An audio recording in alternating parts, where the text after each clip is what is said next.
So I'm going to call this bathrobe theology. I listened to a podcast by the great non-Christian Bible scholar whose name I'm blanking on. Bart Ehrman, there it is. And I believe the reason that he abandoned Christianity isn't because he stopped believing that the Bible was, authoritative and true, so much as because of the problem of evil.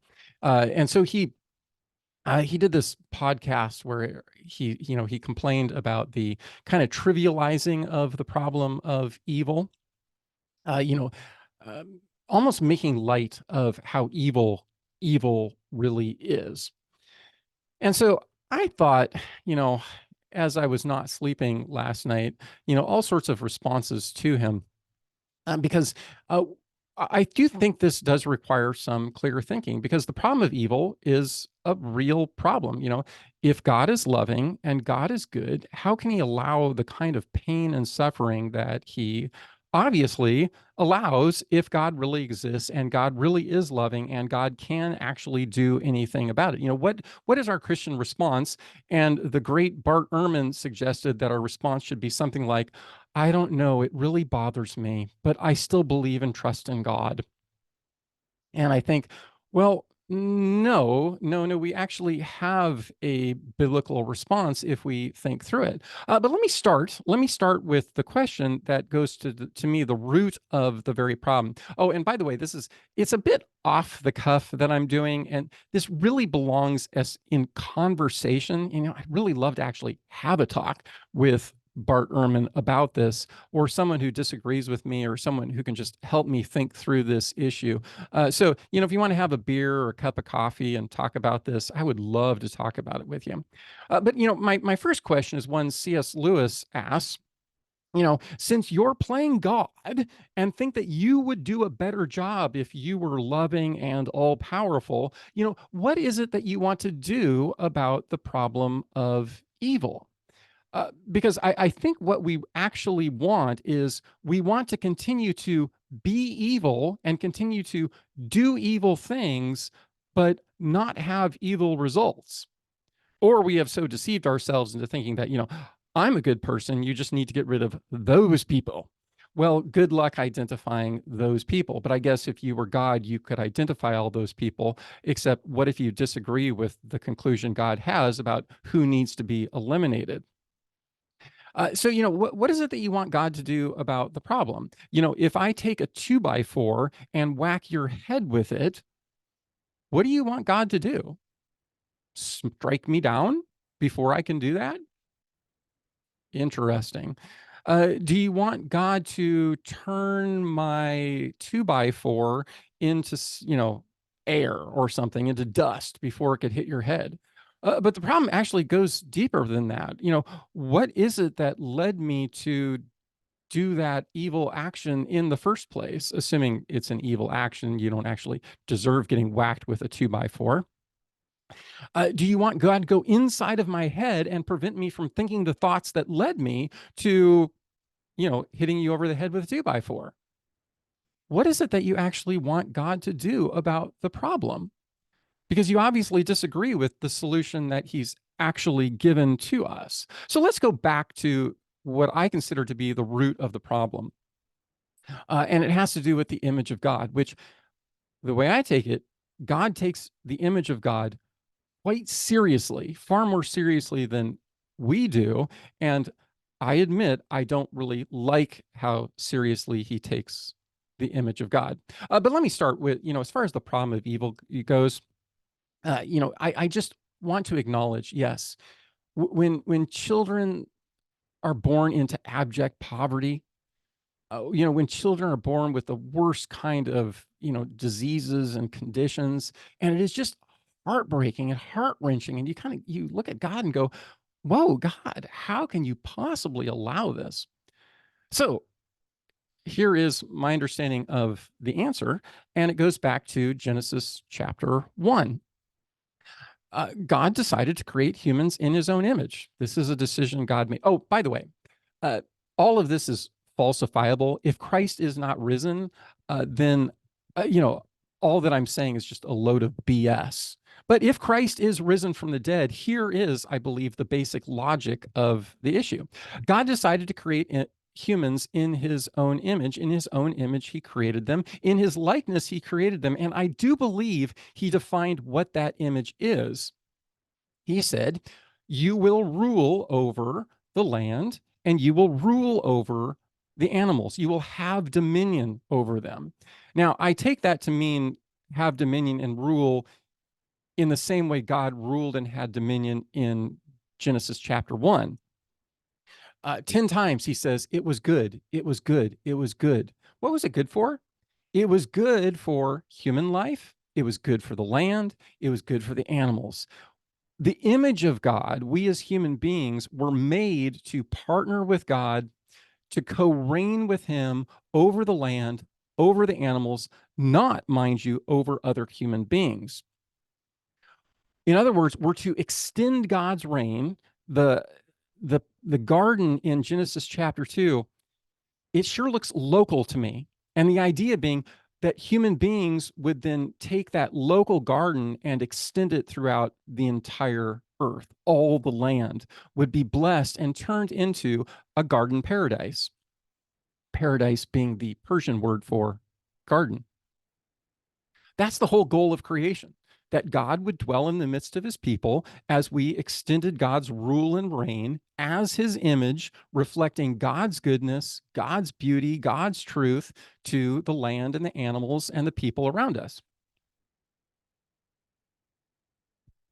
And so in Genesis chapter 2, God instructs Adam to do two things. To work the land, to work the garden, and to keep it. And I would suggest to you that what's being said there is he is supposed to serve the land, and the land will in turn serve him. And he is to keep it, that is to treasure the land, treasure the animals, treasure other people, to treasure the garden, and to extend it. That's the work of human beings. But here's the problem. When human beings rebelled against God, when they chose the knowledge of good and bad before and in preference to the knowledge of God, the image of God didn't go away. We didn't stop being the image of God. Human beings still rule over and have dominion over the land and the animals. The problem is we have a really hard time distinguishing between good and bad because we didn't learn it from God. If you want to learn what's good, you got to learn it from God. We human beings, we just do a really bad job. We call good evil and we call evil good, and we do it all in the name of goodness and beauty and truth. And we say, aha, I've got it figured out. The whole history of humanity is a history of doing a little bit of good and a whole lot of evil. We get little pockets of, goodness and prosperity, here and there. But for the most part, I, in a way, I find it ironic, not ha ha funny, but funny that in a time where a larger percentage of people are being fed and clothed and sheltered, we're still not happy. We still can't treat each other decently and with respect. So let's talk about three kinds of pain and suffering. One is from nature, and one is from animals, wild animals, and the other is from humans. Now, biblically speaking, if Christ is raised from the dead, and if what I'm saying about the image of God is true, who was it that was supposed to create goodness? Good for the land, good for animals, good for human beings. Who was supposed to do that? Answer is humans. And to me, I think this is verifiable. But animals don't really hurt humans unless humans are being bad, making bad choices, and being stupid. And I would go so far as to even saying bacteria, viruses, mosquitoes, if you don't live in swamps, you eat a healthy life and you work, for the most part, you don't get sick. Now, mind you, I still think there will be sickness and death, but that's a direct result of our rebellion against God, choosing the knowledge of good and bad over the knowledge of God. Okay, that is the harm that happens to us from the land and from these animals is because we human beings have rejected the knowledge of God. And it's just a direct consequence that the land, the earth, is in rebellion against human beings, and that bacteria, viruses, mosquitoes, wild animals, they're in rebellion against us too, because we refuse to be decent. I mean, even moderately decent, moderately respectful. Because it's my understanding that even now, even with our corrupt, scuffed up image that's not turned directly, reflecting God in that 45-degree angle, receiving His goodness and reflecting it to the creation around us, that if you live, kind of like the Amish do, in harmony with nature and in harmony with one another, if the stories I'm told about them are true, you lead a decent, quiet life and you kind of die healthy. I could be wrong about that, but that's even with our corrupt, sin filled flesh that's been corrupted by sin and rebellion against God. But to me, you might say, the land causes us evil, hurricanes and earthquakes and all those kind of things, even though I still think it's because we're stupid. There's no reason to die from those things or to be harmed by those things. Uh, and then from animals as well. But the vast majority of harm done, evil done, is by human beings. you know, you might say, well, it's because of people like, Putin and Xi and, all these evil dictators and whatnot. But no human being can do harm by himself. Hitler, Stalin, and Mao, the most murderous people in all of history. Do you know what they could have done alone? Not much. They needed people to join them in their evil. Why is it that we join in evil? And this again gets to me the basic problem of evil, and I would have dealt with it far differently than God does. I would have seen the problem and go, oh, these people need to be wiped out. In fact, that's what God says in Genesis chapter 6. The only solution is just to wipe them out. My heart is grieved because of all the evil that they've done. And I go, oh, yes, praise God, get rid of the evil, the source of the evil, namely the human heart. Unless you are so arrogant to think your heart is pure and good and you've got this goodness thing figured out. And if we would just listen to you, and if we'd all just do what you say because you know, you're God or smarter than God, then everything would be fine. But we're all the image of God, and we all have our rule, we all have our dominion, and we're not good at it. We choose evil. And so the problem with the flood is that God left 8 people alive, because that apparently is the only solution to the problem of evil is death. You need to die because you've rebelled against God. You've chosen the knowledge of good and bad over the knowledge of God. And so I think it's a little bit ironic that people say, well, if God were good and God were loving and God were all powerful, he would do X, Y, and Z. And we should trust you because why?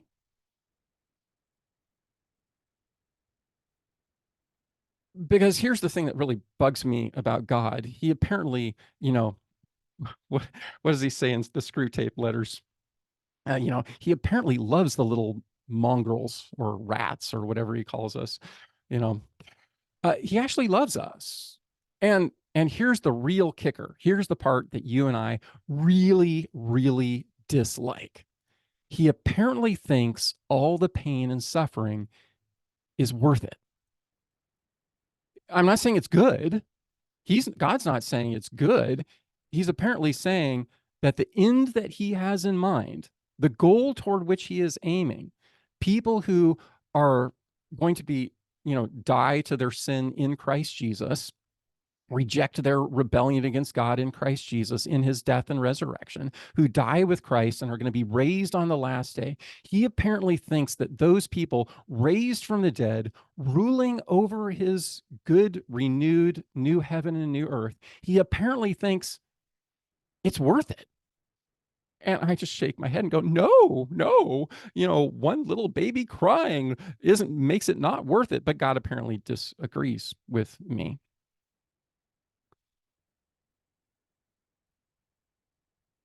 And here's the other thing. You know, God, you know, God does restrain pain. He does restrain suffering. Humans are not as bad as they could be. We've seen close to that in history. And I think God does allow those kind of flare ups of evil. And what amazes me is when there are these flare ups of evil and we cry out and we say, God, do something. And we don't look to where he has done something, namely in Jesus's death and resurrection and in our death and resurrection, because apparently we're not, you know, we're putting our hope in, pie in the sky or something. But God allows us to do evil and says, what are you going to do about it? Do you have the solution, or are you going to turn to me? And so when I see pain, when I see suffering, I go, why don't we turn to God? Why don't we reject our knowledge of good and bad and learn the knowledge of God? Learn what is truly good, learn what is truly beautiful, learn what is truly true, and be willing to say, wow, I am the problem and I'm part of the problem. We human beings need to give it up. We need to give up trying to find the solution and actually turn to the solution God has actually given for the problem and for which he thinks it is worth it, namely a renewed, resurrected humanity, re-imaged in the image of Jesus Christ. He apparently thinks that's worth it. I don't. But, he's God. I'm not. I don't have any kind of tolerance for pain or suffering whatsoever. I would very gladly wipe out all of humanity, starting with Adam and Eve, and just go, no, I can't handle that kind of pain. But God is bigger than me. He's got a plan, and he apparently thinks it is worth it. Now, mind you, there are plenty of Christians who kind of have something of what we call a Gnostic, Platonic, spiritualized view of this world, where they think they're going to escape to heaven. And so as soon as, just kind of get through this life and then go to heaven when we die. That's not the biblical view. The biblical view is that new creation has already started. The new heavens and earth, in a sense, have already started, and we are to begin right now. Right now, loving our neighbors. Right now, loving animals. Right now, loving the land, serving the land, treasuring the land, serving animals, treasuring animals, and most importantly, loving and treasuring and serving our fellow human beings. And we do this like Christ. And we can do it self-sacrificially because this body is short term. I can sacrifice right now because I believe in the resurrection of the dead and the life of the age to come.